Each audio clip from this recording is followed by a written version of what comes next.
कहानी की शुरुआत में हम देखते हैं कि कैसे जापान की रानी हिमिको अपने काले जादू से पूरे राज्य को खत्म करने पर तुली हुई थी। देश को बचाने के लिए जनरल्स ने क्वीन के खिलाफ बगावत छेड़ दी और उसे कैद करके वो एक ऐसे आइलैंड पर छोड़ आए जहां दूर दूर तक कोई नहीं था। सालों बाद लॉर्ड रिचर्ड क्रॉफ्ट के हाथ एक पुराना नक्शा लगा जिससे ये पता लगाया जा सकता था कि हिमिको को किस आइलैंड पर छोड़ा गया था। रिचर्ड ने अपनी बेटी को तो लंदन में ही छोड़ दिया और खुद हिमिको को ढूंढने के लिए निकल पड़ा। इस बात को 7 साल बीत चुके हैं और अब एक बड़ी हो चुकी लारा एमएमए फाइट कर रही थी। लड़ाई के दौरान उसकी ओपोनेंट लारा पर भारी पड़ रही थी। जल्द ही उसने लारा को चोक होल्ड में पकड़ लिया। लारा ने बहुत देर तक जद्दोजहद की लेकिन आखिरकार टैप आउट करना ही पड़ा। अपने पिता के जाने के बाद से लारा अब छोटी मोटी नौकरियां करके जैसे तैसे गुजारा कर रही थी। फिर एक दिन लारा के पिता की बिजनेस पार्टनर एना उससे मिलने आई। एना ने कहा कि तुम्हें पैसों के लिए ये सब करने की जरूरत नहीं है, तुम्हारे पिता बहुत कुछ छोड़ के गए हैं तुम्हारे लिए। लेकिन लारा को अपने पिता के पैसे नहीं चाहिए थे। 7 साल पहले रिचर्ड गायब हुआ था तो एना ने लारा से कहा कि देखो तुम पेपर साइन कर दो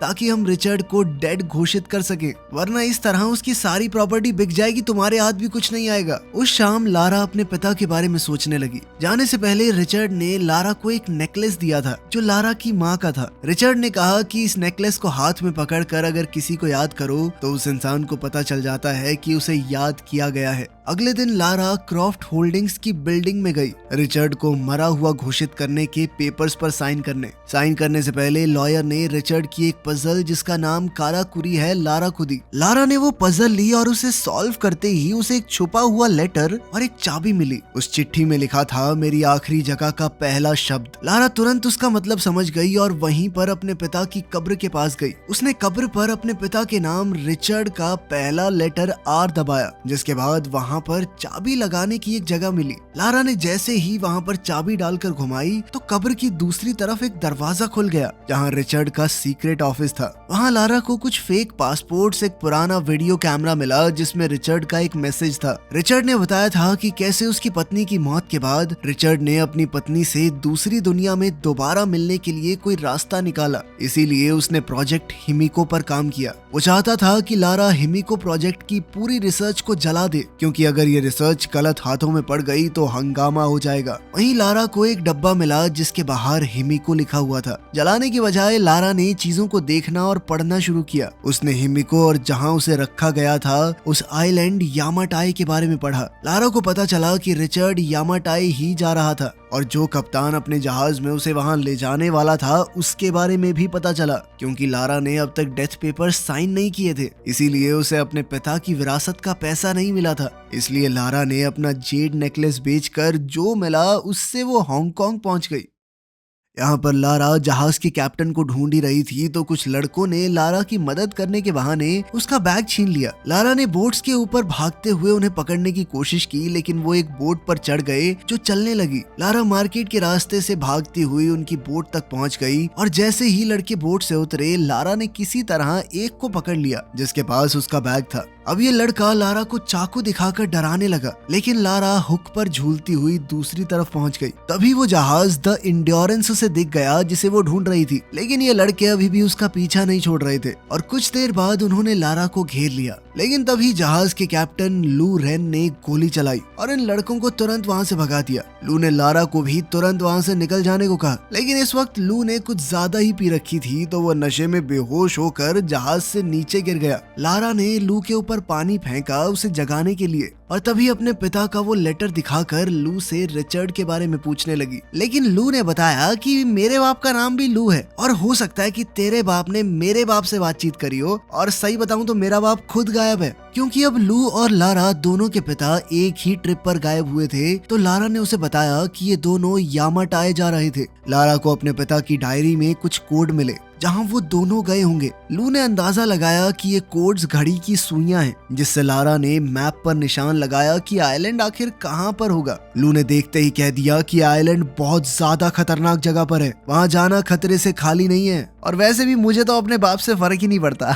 लेकिन फिर कुछ देर बाद जब उसने अपने पिता के साथ अपनी एक बचपन की फोटो देखी तो उसने एक बार दोबारा सोचा। लारा ने वहां पड़ी कुछ चीजों से अंदाजा लगाया कि पिछली रात तुम जुए में पैसे हारे हो ना, लारा ने मदद करने के लिए लू को काफी पैसों का ऑफर दिया। लू मान गया और फिर इन दोनों ने यामाटाई आइलैंड की तरफ अपना सफर शुरू किया। रास्ते में अपने पिता की डायरी पढ़ते हुए लारा को रिचर्ड के सामान में एक एशियन पजल मिली। उसे पता चला कि हिमिको को एक बंद दरवाजे के पीछे कैद किया गया था, जिसे खोलने का तरीका रिचर्ड को मिल गया था। उस आइलैंड पर भी हिमिको की जगह तक पहुंचना बहुत मुश्किल होने वाला था और वहां तक पहुंचने के लिए उन्हें बहुत सारी मुश्किलों का सामना करना होगा। इस मिशन के दौरान रिचर्ड के ऊपर एक ऑर्गेनाइजेशन ने नजर रखी हुई थी जिनका नाम है ऑर्डर ऑफ ट्रिनिटी। ये ऑर्गेनाइजेशन तिलस्मी शक्तियों का इस्तेमाल करके इंसानों के ऊपर राज करना चाहती है। रिचर्ड को इस बात का डर था कि अगर इन लोगों को हिमिको की ताकत मिल गई तो वो क्या क्या नहीं कर सकते। खैर एक रात जब लारा की आंख खुली तो उसने देखा कि बाहर खतरनाक तूफान चल रहा है। वो ब्रिज पर चढ़ गई जहां लू जहाज को कंट्रोल नहीं कर पा रहा था। लारा ने देखा कि वो लोग यामाताई आइलैंड के बहुत करीब पहुंच चुके हैं, लेकिन बड़ी बड़ी लहरें अब जहाज को बार बार दूर फेंक रही थी। लू ने लारा से जहाज को खाली करने को कहा, लेकिन लारा अपने कैबिन में रिचर्ड की डायरी लेने गई और उससे वो पुरानी पजल पीछे ही छूट गई। तभी जहाज की टक्कर एक बड़ी सी चट्टान से हो गई और लारा पानी में गिर पड़ी। इस तूफान ने लू और लारा को अलग अलग कर दिया। लारा किसी तरह किनारे पर पहुंच गई और उसने देखा कि इस आइलैंड पर तो और भी लोग हैं। तभी किसी ने उसे मारकर बेहोश कर दिया। अगले दिन लारा उठी तो उसने देखा कि वो एक टेंट में है जहां उसके साथ मैथियस वोगेल नाम का एक आदमी था। मैथियस ने लारा से कहा कि बिल्कुल तुम्हारी ही जैसी मेरी भी एक बेटी है। मैथियस ने बताया कि वो आइलैंड छोड़कर तब तक अपने घर वापस नहीं जा सकता जब तक उसका काम पूरा नहीं हो जाता। जब लारा ने अपना बैग चेक किया तो मैथियस ने उसे बताया कि रिचर्ड की डायरी अब मेरे पास है और अब उसे वो सब कुछ मिल चुका है जो उसे चाहिए था। मैथियस ने बताया कि तुम्हारे बाप को हमने पकड़ लिया था, उसने हमारी बात नहीं मानी, जिसके बाद उसे मजबूरन मारना पड़ा। ये सुनकर लारा का दिल बैठ गया कि उसके पिता अब इस दुनिया में नहीं है। जब लारा बाहर निकली तो उसने देखा कि कुछ कर्मचारी बम धमाकों से पहाड़ को गिराने की कोशिश कर रहे हैं। जब लारा को बंदी बनाकर ले जाया जा रहा था तो उसने देखा कि लू को भी कैद कर लिया गया है और वो लोग जबरदस्ती उससे काम करवा रहे हैं। तब मैथियस ने ऑर्डर्स दिए कि सभी लोग यहाँ से कहीं और चलने वाले हैं। रास्ते में लू ने लारा को बताया कि यहाँ पर काम करने वाले ज्यादातर वर्कर या तो ऐसे मछुआरे हैं जिनका जहाज डूब गया होगा तब वो यहाँ आ गए होंगे, या फिर ऐसे लोग जो इन स्मगलर्स के जाल में फंस गए। लारा ने बताया कि मैथियस ने मेरे पिता को मार दिया है और जल्द ही लू को वर्कर्स से पता चला कि उसके पिता को भी मार दिया गया है। लारा ने लू से माफी मांगी कि मैं तुम्हें इस खतरनाक जगह पर ले आई। रिचर्ड की डायरी से मैथियस को हिमिको के टूम की एंट्रेंस मिली और सभी वर्कर यहाँ तक कि लारा और लू भी इस एंट्रेंस के रास्ते को साफ करने लगे। तभी एक बूढ़ा आदमी कमजोरी से गिर पड़ा, लेकिन एक गार्ड ने कहा कि बुड्ढे खड़ा हो और काम कर, समझा। तभी लारा और लू उस बूढ़े आदमी की साइड लेते हुए गार्ड से भिड़ गए, लेकिन तभी मैथियस पीछे से आया और बूढ़े को गोली मार दी। लू ने कस्सी उठाकर गार्ड की तरफ फेंकी ताकि लारा को वहां से बचकर निकलने का मौका मिल जाए। जैसे ही लारा भागी तो एक आदमी उस पर गोली चलाने को तैयार था, लेकिन लू ने ऐन वक्त पर उस पर हमला करके लारा को बचा लिया। लू भी मौका देखकर उसके पीछे भागा, लेकिन मैथियस ने उसकी बाजू में गोली मार दी। लारा पहाड़ी पर पहुंची और गिरे हुए पेड़ पर चढ़कर उसे पार करने की कोशिश करने लगी, लेकिन गोलियां चलने की वजह से वो नदी में गिर पड़ी। लारा नदी से निकलने की कोशिश कर रही थी और जैसे ही वो झरने के पास पहुंची, लारा ने क्रैश हो चुके एयरप्लेन का विंग पकड़ लिया और किसी तरह से उसके ऊपर चढ़ गई, लेकिन बदकिस्मती से उसके वजन से वो जर्जर हालत में प्लेन टूटने लगा। लारा जल्दी से प्लेन के मेन हिस्से की तरफ भागी और उस विंग के टूटने से पहले लारा किसी तरह से प्लेन की बॉडी में कूद गई, लेकिन अब वो पूरा का पूरा प्लेन ही टूटने लगा और जाकर दो पहाड़ियों के बीच अटक गया। लारा को किस्मत से वहाँ एक पुराना पैराशूट मिल गया और जैसे ही लारा गिरी उसने पैराशूट खोल लिया। लारा किसी तरह बचकर जंगल में क्रैश हुई, जिस दौरान पेड़ की एक नुकीली टहनी उसके पेट में घुस गई। दर्द में चीखते हुए लारा ने वो लकड़ी बाहर निकाली और फिर उसने पास की एक गुफा में रात बिताने का फैसला किया। सोते हुए उसे कुछ आवाज आई तो वो बाहर निकली। तभी अचानक मैथियस के एक आदमी रॉकेट ने उसे पकड़ लिया। लारा ने वहां से बच निकलने के लिए उसकी बाजू पर काट लिया। लारा ने अपनी पूरी ताकत से उससे लड़ने की कोशिश की, लेकिन रॉकेट ने एक बार फिर उसे उठाकर जमीन पर पटक दिया, जिसके बाद वो उसका दम घोटने की कोशिश करने लगा, जिस दौरान लारा ने एक पत्थर उठाकर उसके सर पर दे मारा। इसके बाद लारा ने उसे पकड़कर उसका मुंह कीचड़ में दे दिया ताकि वो सांस ना ले पाए और कुछ ही देर में रॉकेट मर गया। लारा अभी भी इस बात से शॉक में थी कि उसने किसी की जान ले ली है कि तभी उसकी नजर अंधेरे में किसी इंसान पर पड़ी और लारा बिना सोचे समझे उसका पीछा करने लगी। उसने देखा कि ये आदमी एक पहाड़ी पर चढ़ रहा था। जब वो उसके पास गई तो उसने देखा कि ये कोई और नहीं बल्कि उसके पिता रिचर्ड हैं। रिचर्ड को लगने लगा था कि ये सिर्फ उसका भ्रम है, उसकी बेटी यहाँ कैसे हो सकती है। लेकिन लारा ने रिचर्ड को भरोसा दिलाया कि वो सच में यहाँ पर आ चुकी है। उसे देखकर रिचर्ड की आंखें भर आई और उसने पूछा कि तुम यहाँ क्या कर रही हो। लारा घायल थी तो रिचर्ड ने उसके घाव पर पट्टी की और कहा कि तुम आराम करो, ये वादा करते हुए कि इस बार मैं कभी तुम्हें अकेला नहीं छोड़ूंगा। अगले दिन सभी वर्कर्स ने हिमिको के टूम का रास्ता साफ कर दिया, जिसके बाद मैथियस ने किसी को फोन किया। लारा सुबह उठी तो उसने देखा कि रिचर्ड दाढ़ी बना रहा था, जिसमें लारा ने उसकी मदद की। रिचर्ड ने बताया कि लारा को छोड़कर जाना उसके लिए बहुत मुश्किल था, लेकिन हिमिको की वजह से वो इस आइलैंड से नहीं जा पाया। उसने बताया कि मैथियस उसी ट्रिनिटी ऑर्गेनाइजेशन के लिए काम करता है और रिचर्ड को हर हालत में उसे हिमिको तक पहुंचने से रोकना होगा। रिचर्ड ने लारा से पूछा कि क्या तुमने मेरी सारी रिसर्च जला दी, तो लारा ने बताया कि उसने ऐसा नहीं किया। ये सुनते ही रिचर्ड काफी घबरा गया, लेकिन लारा का कहना था कि अगर वो ऐसा कर देती तो कभी अपने पिता तक नहीं पहुंच पाती। जब रिचर्ड को इस बात का पता चला कि उसकी डायरी मैथियस के पास है तो वो बहुत ज्यादा गुस्से में आ गया, लेकिन लारा को इस सब से कोई फर्क नहीं पड़ता था। लेकिन रिचर्ड ने कहा कि ये सब मजाक नहीं है, अगर हिमिको की कब्र एक बार खुल गई तो पूरी दुनिया तबाह हो सकती है। लारा ने सोच लिया कि वो मैथियस के फोन का इस्तेमाल करके ही वहाँ से निकल सकते हैं, क्योंकि इतने सारे फौजियों से लड़ना अकेले उनके बस की बात नहीं है। उसने वहाँ पर रखे हुए तीर कमान उठाए और मैथियस के कैंप की तरफ भागी। लारा किसी तरह छुपते छुपाते मैथियस के टेंट में घुस गई, लेकिन थोड़ी देर बाद वो भी वहाँ आ गया, जिस वजह से लारा को छुपना पड़ा। मैथियस को फोन पर मैसेज आया कि उसका बॉस जल्द ही यहाँ पर पहुँचने वाला है, लेकिन मैथियस को अभी भी एंट्रेंस खोलने के कोड्स नहीं मिले थे। लारा टेंट से बाहर निकली तो उसने लू को देखा। उसने उस गार्ड को मार गिराया जो वर्कर्स पर नजर रखे हुए था, और फिर सभी वर्कर्स को हथियार इकट्ठा करने को कहा और वो तब तक मैथियस का फोन चुराने की कोशिश करेगी। जैसे ही मैथियस टेंट से निकला तो लारा टेंट की तरफ भागी उस सैटेलाइट फोन को चुराने के लिए, जो कि उसे मिल भी गया। लेकिन तभी उसने देखा कि रिचर्ड टूम्ब की तरफ जा रहा था। मैथियस ने जल्द ही रिचर्ड को देख लिया और फिर उसे पकड़कर टॉर्चर करने लगा। मैथियस जल्दी से ये काम निपटाकर अपने परिवार के पास वापस जाना चाहता था, लेकिन रिचर्ड ने कहा कि एक बार ये टूम्ब खुल गया तो तुम्हारा परिवार बचेगा ही नहीं। ये समझकर कि रिचर्ड उसे सच नहीं बताने वाला, मैथियस ने गार्ड को रिचर्ड पर गोली चलाने को कहा, लेकिन इससे पहले गार्ड गोली चलाता लारा ने गार्ड को शूट कर दिया। अब उसने मैथियस पर निशाना तान दिया, लेकिन मैथियस ने अपनी बंदूक पहले ही रिचर्ड की तरफ तान रखी थी। मैथियस जानता था कि लारा दुनिया खत्म होने वाली बात पर भरोसा नहीं करती, इसीलिए वो चाहता था कि लारा अपने पिता को कैसे भी करके ये टूम्ब खोलने के लिए मनाए। बहुत सोचने के बाद लारा ने फैसला किया कि इतने समय बाद उसके पिता उसे मिले हैं, अब वो उन्हें कुछ होने नहीं देगी। लारा ने कहा कि मैं जानती हूँ टूम्ब को कैसे खोलना है, बिल्कुल वैसे ही जैसे उसने यहाँ आते वक्त वो पुरानी पजल खोली थी।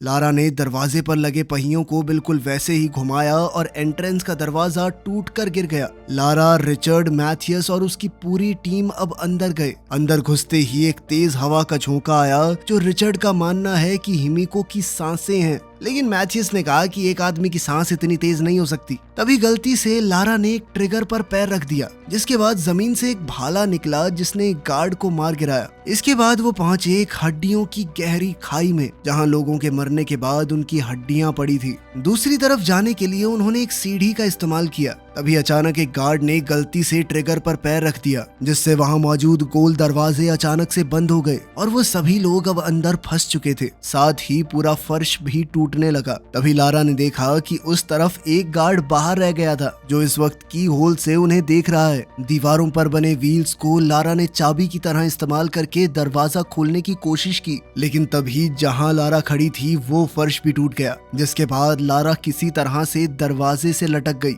अभी भी लारा पूरे जी जान से दरवाजा खोलने की कोशिश कर रही थी, लेकिन वो नहीं खुला। तभी लारा को एंट्रेंस के दरवाजे की पहेली याद आई और उसे समझ आया कि ये दरवाजा खोलने के लिए येलो और रेड व्हील को कंबाइन करना पड़ेगा, जिससे एक हरे रंग का व्हील बनेगा। और अब जैसे ही हरी लाइट आई, दरवाजा खुल गया। जैसे ही दरवाजा खुला तो उन्होंने देखा कि यहाँ पर टूटी फूटी कब्रें हैं। दरअसल ये हिमिको की दासियों की कब्रें हैं, जिन्होंने मौत के बाद भी हिमिको की सेवा नहीं छोड़ी। ये सब बिल्कुल वैसे वैसा ही था जैसा रिचर्ड ने अपनी डायरी में लिखा था। ये देखकर लारा को लगा कि कहीं वो श्राप वाली बात सच तो नहीं है। अब आखिरकार वो लोग हिमिको की कब्र पर पहुंच ही गए। रिचर्ड ने मैथियस को समझाने की कोशिश की कि कब्र को खोलना बहुत बड़ी गलती होगी, लेकिन मैथियस ने उसकी एक बात नहीं मानी। गार्ड्स ने हिमिको के ताबूत को खोला और अंदर हिमिको की डेड बॉडी पड़ी थी। अचानक से हिमिको ने अपनी आंखें खोली और उसका शरीर एकदम सड़ने लग गया। लारा ने देखा कि टूम की पेंटिंग्स में हिमिको को दानव रूप में नहीं दिखाया गया। तभी लारा को वो पहले वाली पहेली याद आई जिसमें लिखा था कि जिंदगी वापस पाने के लिए हिमिको को मरना होगा और किसी को भी हिमिको का हाथ लगते ही उसकी मौत हो जाती है।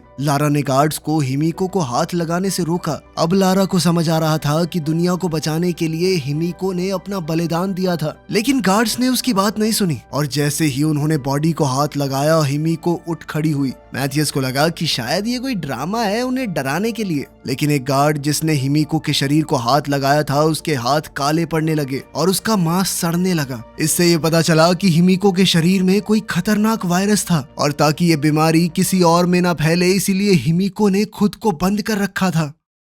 गार्ड का पूरा शरीर सड़ने लगा और डर के मारे उसने गोलियां चला दी, जिससे वो दूसरा गार्ड मर गया जिसने बॉडी को हाथ लगाया था और फिर मैथियस ने उसे भी गोली मार दी। ये सब देखने के बाद भी मैथियस ने हिमिको की एक उंगली ले जाकर अपने बॉस को देने का सोचा। जब वो ये सब कर रहा था तो लारा ने कुल्हाड़ी उठाई और आखिरी गार्ड पर हमला किया। साथ ही रिचर्ड ने उस मरे हुए गार्ड की बंदूक उठाई और मैथियस की टांग में गोली मार दी। घायल गार्ड ने लारा का पीछा किया जब वो बाहर की तरफ भाग रही थी। मैथियस ने रिचर्ड को घर जाने को कहा, लेकिन रिचर्ड किसी भी हालत में हिमिको की उंगली इस आइलैंड से बाहर नहीं ले जाने देगा, क्योंकि ऐसा करने से वायरस पूरी दुनिया में फैल जाएगा। मैथियस रिचर्ड पर गोलियां चलाने लगा, लेकिन जल्दी ही उसकी गन खाली हो गई। तभी इन्फेक्टेड गार्ड्स में से एक उठ गया और उसने रिचर्ड पर हमला बोल दिया। रिचर्ड का ध्यान भटकते ही मैथियस वहां से भाग गया। रिचर्ड ने गार्ड को गोली मार दी, लेकिन अब गार्ड ने उसे भी छू लिया था, जिसका मतलब ये था कि अब रिचर्ड के अंदर भी वायरस आ चुका है। रिचर्ड ने अपना खून रोकने के लिए बाजू पर पट्टी बांध ली ताकि उसकी बॉडी में वायरस बहुत धीरे से फैले। वहीं लारा मौका देखकर दासियों की एक कब्र में छुप गई,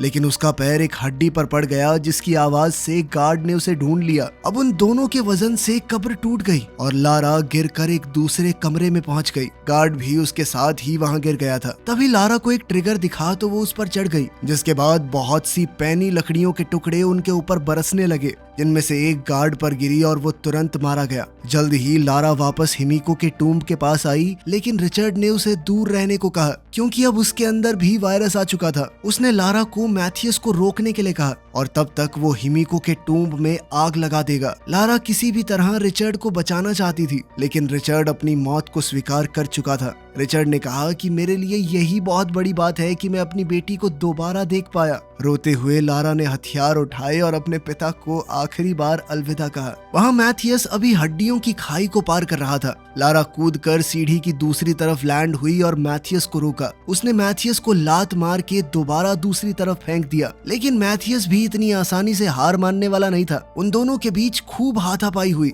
मैथियस ने लारा को गर्दन से पकड़ लिया, लेकिन लारा ने किसी तरह उसे गिरा दिया। वो किसी भी हालत में मैथियस को यहाँ से जाने नहीं दे सकती थी, इसीलिए उसने सीढ़ी को ही गिरा दिया। मैथियस ने अब कुल्हाड़ी उठाकर लारा की तरफ घुमाई। उसने लारा को जमीन पर गिराकर उसकी गर्दन पकड़ ली। वहीं रिचर्ड ने हिमिको के टूम्ब को बम से उड़ा दिया। इस धमाके से मैथियस का ध्यान भटक गया और लारा ने उसे लात मारते हुए हिमिको की उंगली वाला बैग मैथियस के मुंह में डाल दिया। अब मैथियस के अंदर भी ये वायरस आ चुका था, जिसके बाद तुरंत लारा ने उसे खाई में धक्का दे दिया। अब वो पूरी जगह टूटने लगी तो लारा किसी तरह से दीवार पर चढ़कर ऊपर चढ़ने की कोशिश करने लगी। बाहर से जैसे ही लू ने उसे ऊपर चढ़ते हुए देखा तो उसने सहारा देकर जैसे तैसे लारा को बाहर निकाला। उन दोनों ने ट्रिनिटी के हेलीकॉप्टर्स देखे और पायलट्स को धमकी देकर घर छोड़ने को कहा। लंदन वापस पहुंचकर लारा ने वो पेपर साइन कर दिए, जिनसे अब ये क्लियर हो गया था कि उसके पिता मर चुके हैं और अब रिचर्ड की कंपनी की मालिक लारा होगी। जिसके बाद एना ने कहा कि अब पूरा बिजनेस तुम ही संभालो, लेकिन लारा ने कहा कि मुझे इस सब से कोई मतलब नहीं। आखिर में लारा ने अपनी माँ का वो नेकलेस वापस खरीद लिया जो उसे बेचना पड़ा था और उसे हाथ में लेकर अपने माता पिता को याद किया। वीडियो पसंद आई तो लाइक कर देना, चैनल को सब्सक्राइब कर लेना। मिलते हैं अगली वीडियो में।